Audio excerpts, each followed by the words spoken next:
Welcome back for a special chilling story here tonight. This is how I became a god. I wasn't smart when I was born. In fact, I was a cripple and a simpleton.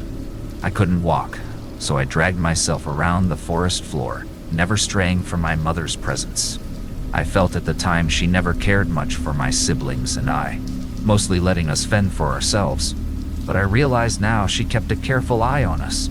She was cold, distant, and dumb like me, but she knew how to watch for large animals and other potential threats as my brothers, sisters, and I slowly figured out how to feed ourselves. It seems cruel in retrospect, and many of my siblings died young. Life was hard crawling in the dirt of the forest floor, treating anything remotely edible as a banquet to be cherished. As I slowly grew, she eventually disappeared, leaving me and two of my remaining brothers alone at a very young age. They both perished shortly after, but somehow I managed to survive against all odds, crawling in the mud and struggling against my disability, finding food and shelter anywhere I could. I slowly learned how to use my disabilities to my advantage, setting ambushes and traps for small game. But I was still fundamentally an idiot, and no matter how clever I thought I was back then, failure was common and life continued to be difficult. Surviving in the jungle while mentally disabled and handicapped was mostly a factor of sheer luck, though at the time I thought myself to be quite adept. I never stayed in one place for long, and I moved very slowly but carefully. My diet consisted of anything I could find laying around which was edible, mostly small animals I could catch, but I could go hungry for very long periods of time. Eventually, I stumbled on a small stream with an even smaller cave nearby. I made it my home for a while. It wasn't much, but it was hidden well and provided some sense of security. I would drag myself out to the stream and bask in the warm tropical sun at times, take naps under trees, and eat as often as I could manage. Those were my simple pleasures in life back then. Predators were always a threat, and being crippled, running was not an option. So I learned to hide.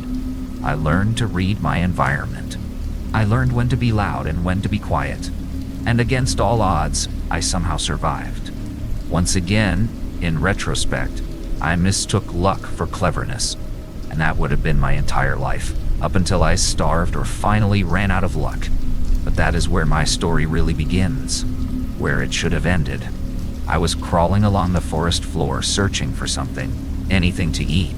It had been many days, and I had a furious hunger. All I knew how to do was hobble around, crawling and dragging myself through the jungle, looking for scraps or small animals I could ambush on the ground. I had just pulled myself through a small bush when I saw it.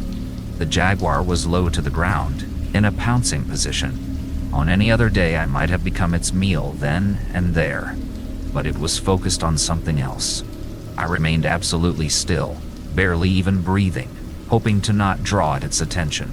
It crouched down even further, clearly preparing to strike, its eyes focused like only a hunter's can be. I dared a quick glance at its target, and what I saw was the most unusual bird, giant and dangerous in its own right, bright and colorful, and nearly the size of the jaguar itself. It was a rainbow of feathers with a crown of plumage on its head. Of course, at the time, I didn't realize how unusual this creature was. All I knew was that this jaguar was going to try and take down the giant avian at any moment. And it did. Try to, at least. The bird took flight the moment the jaguar leapt, and it soared into the canopy, the cat pursuing. I remained still for some time to see if it would return, but eventually eased out into the small clearing. There wasn't much of interest, so I wiggled up the small hill the bird had been resting on, only to find when I reached the top that it was in fact a giant bird's nest. And to my delight, resting inside were 3 very large eggs of unusual color. Of course, I ate them all right then and there, and then dragged myself back to my usual resting spot. Sleeping with a full belly was always its own reward. But that was when things started to change. Over the next few days, I started to notice things I hadn't been aware of before. Small things at first, observations about my surroundings that I hadn't noticed before. The world looked a bit more colorful than it did, shapes a little more defined. I was able to pay attention to more things at once. As days turned to weeks, I started realizing I could make plans that were more sophisticated than just waiting silently for something to run by, so I could grab it, or looking for scraps laying around. I started to devise clever traps, using rocks and other features of my environment to help me catch my food, choosing my resting locations in places where bushes and leaves would ensure I could hear predators on the ground. I was still a cripple, but I was growing smarter. I also began to grow bigger, a lot bigger. I had been an underfed runt most of my life, but in the span of several months I had become a veritable giant. Well-nourished now, and nearly 6 feet, all muscle. I still had to crawl around, but I could do so with a speed and vigor I had never known. I felt optimistic and elated, yet I had no idea what was still to come.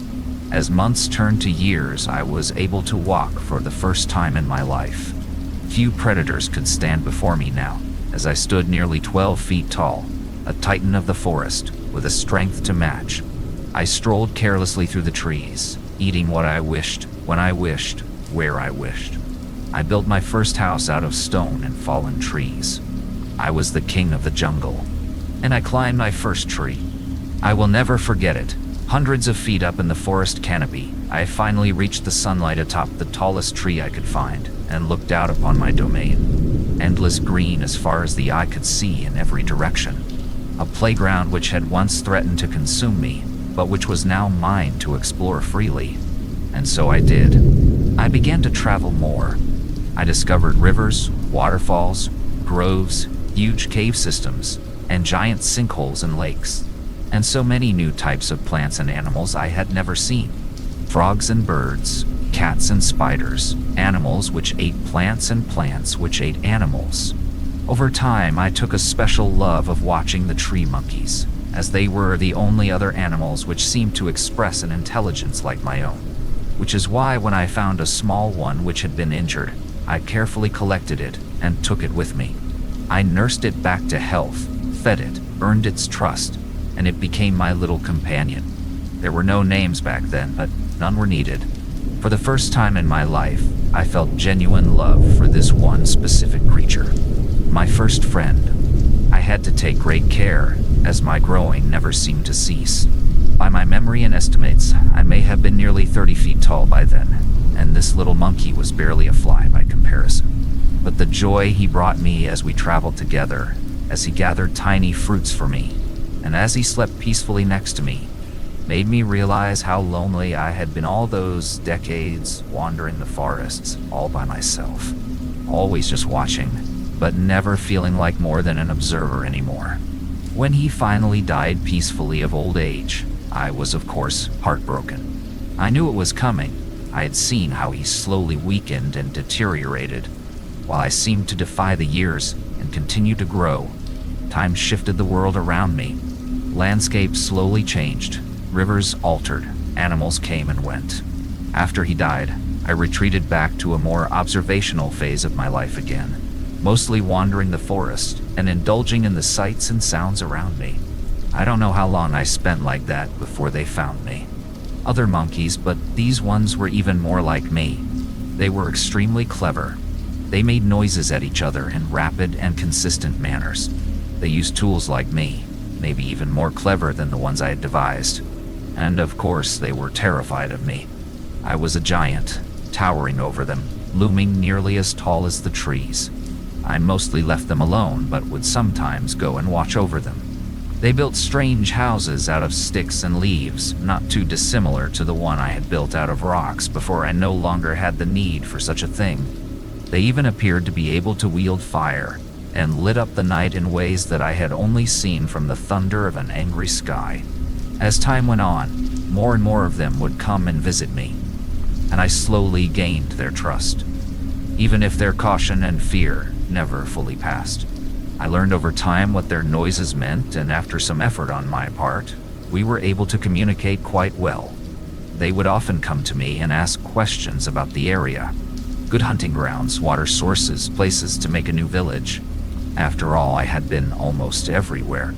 One day, some of them started leaving strange carvings in stone around where I slept.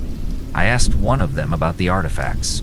a youngling who had come to ask for my help removing a mighty tree which threatened to fall on his hut. He told me that they were left as offerings so that I might bless them with good fortune. He told me how their lives are hard and short, and then told me that a god such as myself could surely make their lives better.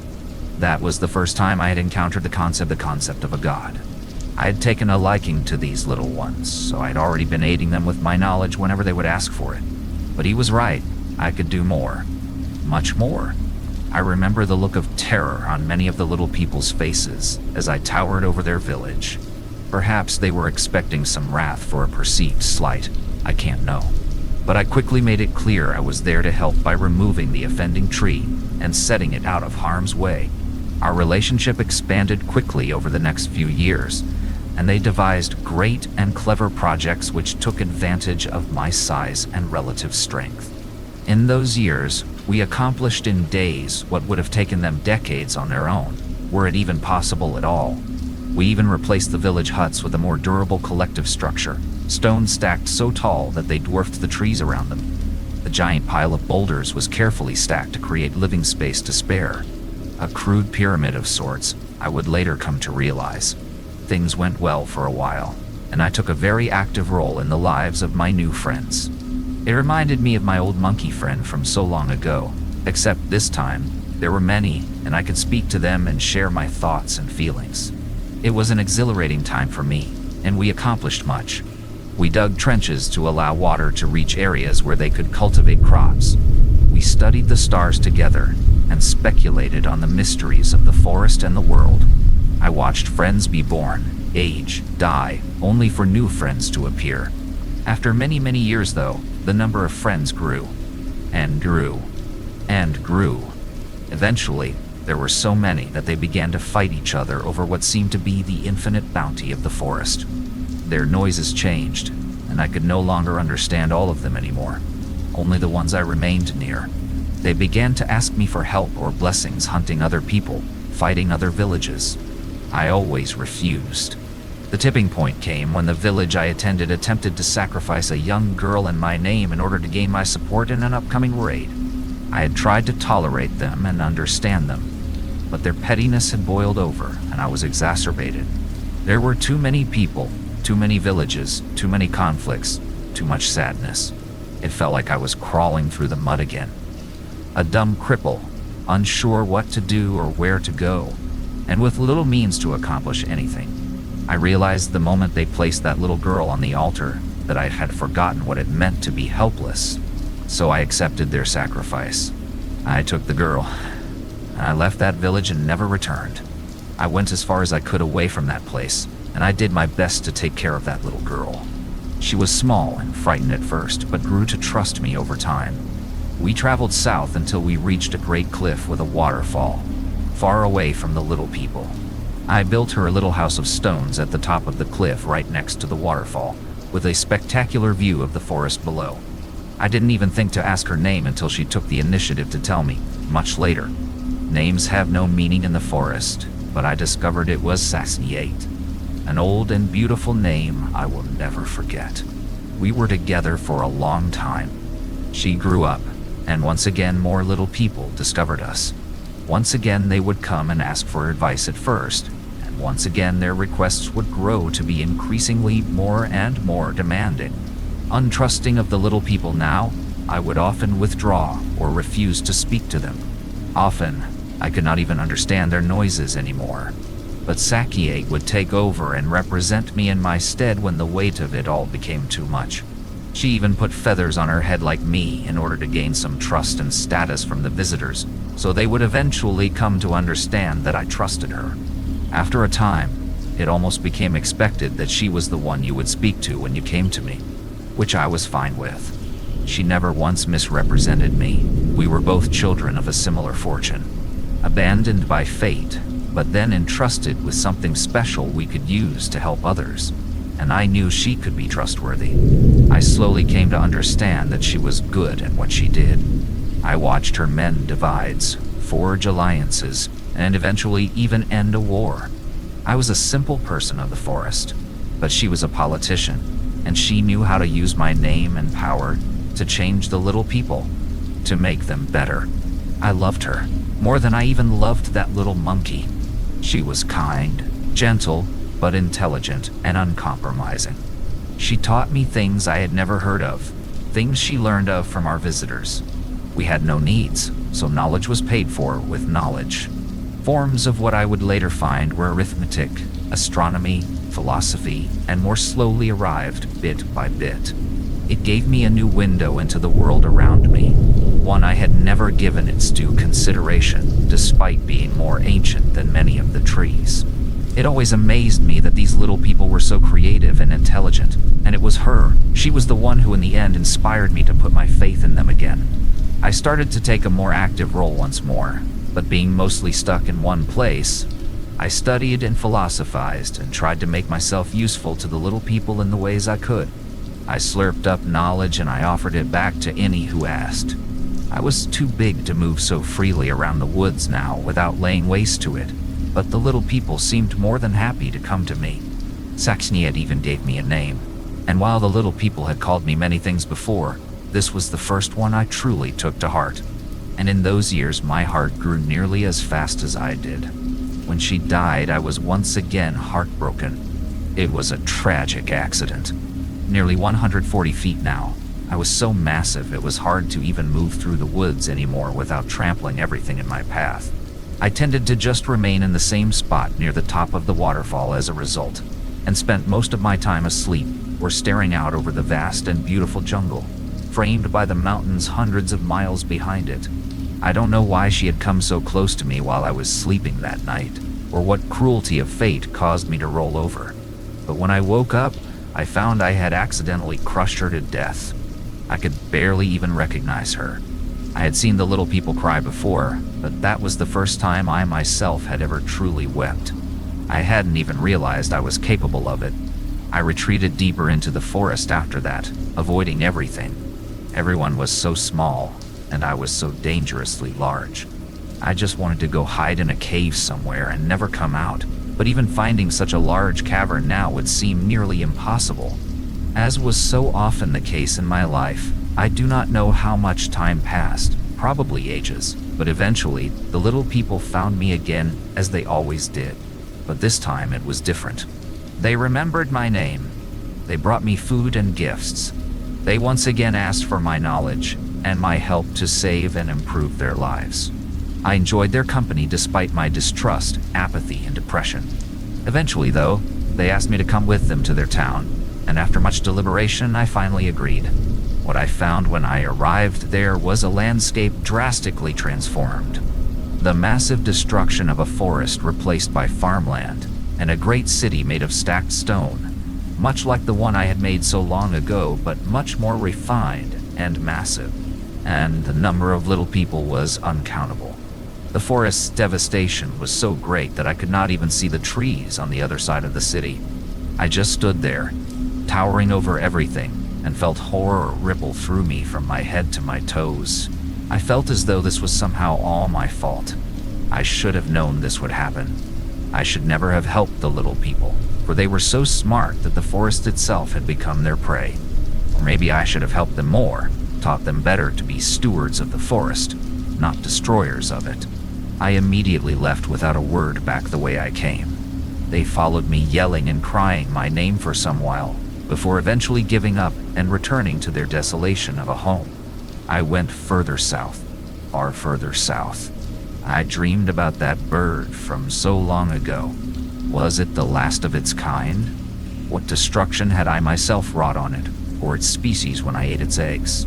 I wasn't intelligent enough to have such thoughts back then when I did it, but now it was always there in the back of my mind.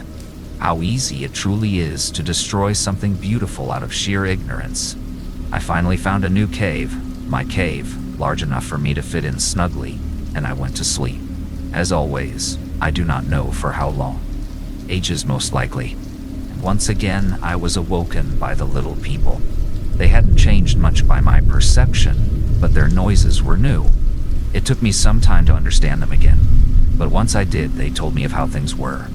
An empire, they said, greater than any before, and cities of stone which fed and housed vast numbers of little people. I could only barely imagine how so many of them could survive on the fruits of the forest, but they told me they no longer needed the forest. They claimed to have tamed the wilds. I remember at one point asking one of their supposed wise men what had happened to the old little people who I had once seen doing the same thing. He told me their cities had been abandoned long ago, and they had retreated back into the forest. This gave me some hope, and I believed that in time they too would return to the forest. I did not tell him my thoughts, though. I simply sent him away. More and more of them flooded to me, and before I knew it, they were erecting monuments all around my cave, destroying trees and slaying animals in the process. I tried to chase them off, but they would always return eventually. I fled them in a fit of anger one night after years of fitful and interrupted slumber. I went further south. Eventually, I found another home. One of many in my travels, but it was suitable. Deep, dark, and hidden in the bowels of a sinkhole. Nobody but I could get down this deep into the earth, so here I would finally be safe to rest. No more little people. No more sadness. But this time it was a different kind of noise. Grating, whirring, ripping noises. Alien noises, and the smell of fire and ash. I don't know how long had passed, but when I woke deep in my hidden chamber, I knew something had changed. These were not noises of the forest or even noises of little people. I had to investigate.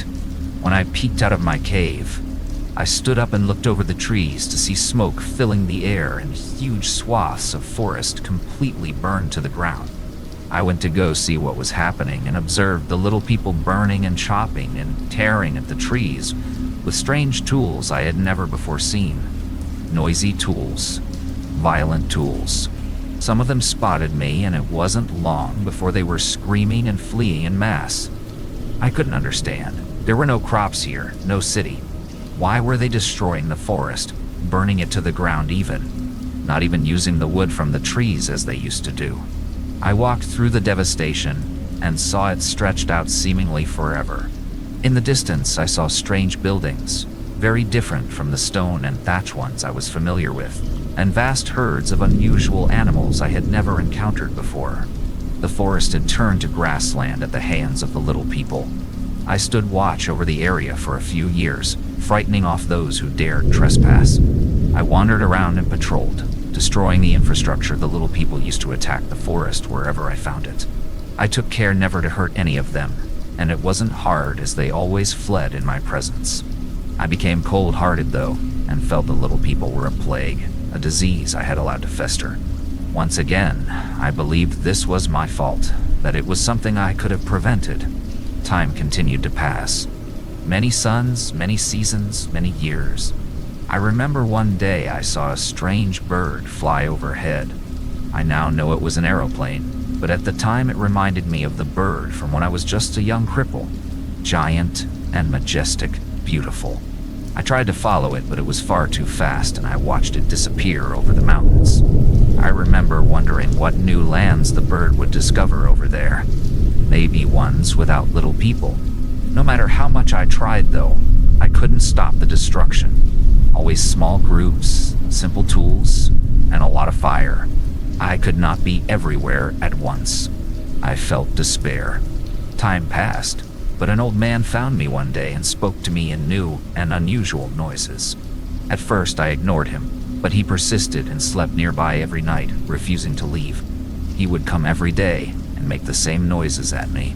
He seemed harmless and I felt lonely, so on a whim I decided to let him stay for a while, so that he might teach me the new noises.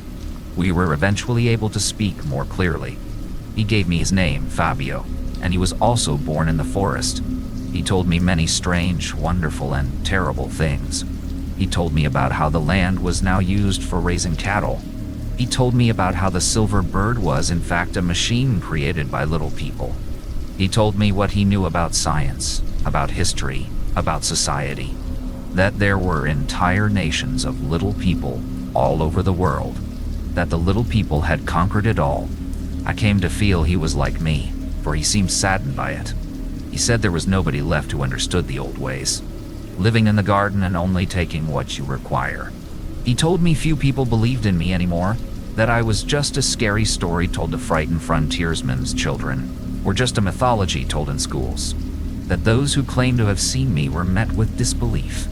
And he said he had seen me as a child when I had run off his parents at the edge of the forest, and that he had spent his whole life searching for me since then. The little people were always full of surprises. I took him in, and his welcome company and knowledge warmed me as I continued to hide in my cave. He taught me to play chess. He told wonderful stories and even brought me books. I had seen the scratchings in stone from long ago and their meanings, but these were far more sophisticated. I learned to read, and I lusted after the knowledge.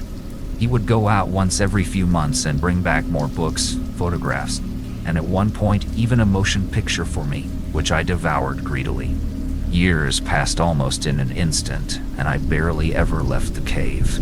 Eventually, he told me I would need to face my fears and do something about the encroaching little people who grew closer every day. But I knew he could see my wounded spirit, and he was kind and let me rest, never pressing me. He knew the little people had broken my heart. Well, what is broken can break again. And when he finally passed away a few years later, I found myself alone once more. Timeless, not like the tree, but like the very stone I dwelled in. I knew everything around me was ephemeral. It was all going to change and die anyways, so what did it matter what I did? And so, I slept. I don't know how long. It might have been ages. Eventually, I was awoken again by the little people's noises. Well, in this case, you specifically, of course. I remember thinking at the time that I was half tempted to snatch you all up and carry you to the edge of the forest and tell you never to return. But I observed you from a distance without intervening to see what you did. My trust of the little people was low enough by now that I was prepared to even squash you if you stepped to fall. But to my surprise, you all were nothing if not respectful of your surroundings. After several weeks of observing you, I saw you rescue animals, study the plants, record information. I saw you exploring and appreciating the wonder of the forest, just like the little people of old, just like I did. I realized you were the scientists the old man had told me about, that you were here to learn, not to destroy. And that was when I decided to make myself known. I knew you would be terrified, but I was used to that at this point, and I still remember the look on your faces when I first presented. But when I managed to convince you I was harmless, your innate scientific curiosity took over, I can only assume. The same curiosity which drives me. I believe you are like the other little people I once knew. Kind, loving, and well-intentioned. And that is why I trust you with my story. I hope you are able to share it and help me, for while I was once called a god, I am just as helpless as a baby snake crawling, crippled in the mud on the forest floor. I turned off the recorder at that point and looked up at the towering feathered serpent, unfathomably large. I told him that was the last thing I needed, and that I would return to see him again as soon as I could. He nodded in understanding, but watched with a sorrow in his eyes as we slowly made our way into the woods, leaving the cave we had been exploring for weeks behind. My colleagues and I had expected to discover an immense undiscovered network with possibly uncatalogued species. We had not expected to discover this particular uncatalogued species. As I write this log of his recording, we are setting up camp less than a day from the airstrip where we will be picked up. I don't know if anyone will believe me, or if they will think I photoshopped our pictures, but the rest of the team agrees we need to tread lightly, lest we bring him unwanted attention. But I have to do something. I still remember the first words he spoke to me after all those first days of terror and uncertainty. Not knowing if we had discovered a monster, not knowing if we were going to die.